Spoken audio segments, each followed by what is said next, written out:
Hi, this is Siobhan O'Brien. I'll be reading from Tennessee Williams's Suddenly Last Summer, the part of Catherine. Doctor, my feelings are the sort of feelings that you have in a dream. Last year I began to write in my journal in the third person.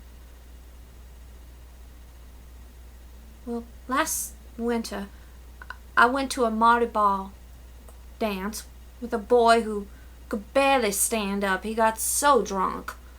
I said to him right then and there I wanted to go home. Well, I left my coat in the cloakroom, but they couldn't find the check because it was somewhere in his pockets. And I said, oh, the hell with it. So I started off for a taxi.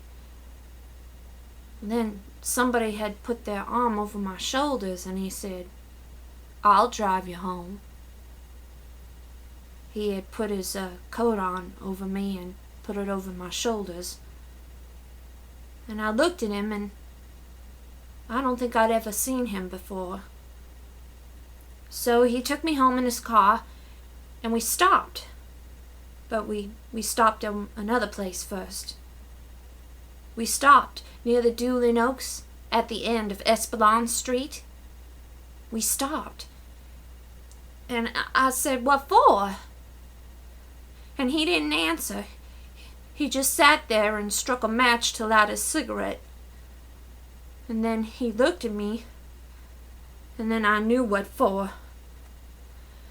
I think I got out of the car before he got out of the car, and we walked through the wet grass to the great misty oaks as if somebody was calling for us. And then after that, I lost him. He took me home and he said an awful thing to me. He said, well, we better just forget it. He said, my wife's expecting a child, and I just entered the house and I sat there thinking a little, and then I suddenly called a taxi and I went straight back to the Roosevelt Hotel ballroom. The ball was still going on. I thought I'd gone back to pick up my borrowed coat, but it wasn't there when I'd gone back for. I'd gone back to make a scene on the floor of the ballroom.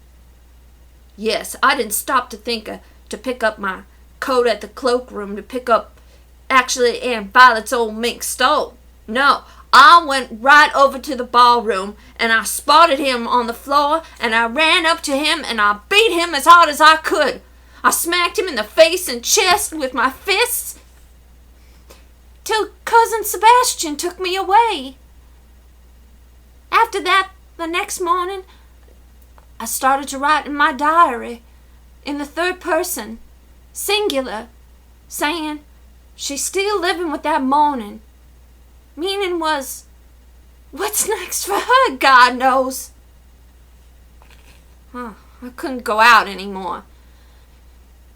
However, one morning, Cousin Sebastian said, get up.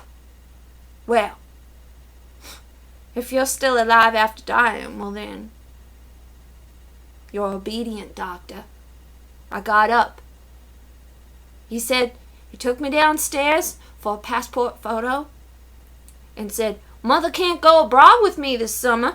You are going abroad with me this summer instead of Mother. If you don't believe me, read my Journal of Paris. She woke up at daybreak this morning, had her coffee, and dressed and took a brief walk. End of monologue. Thank you.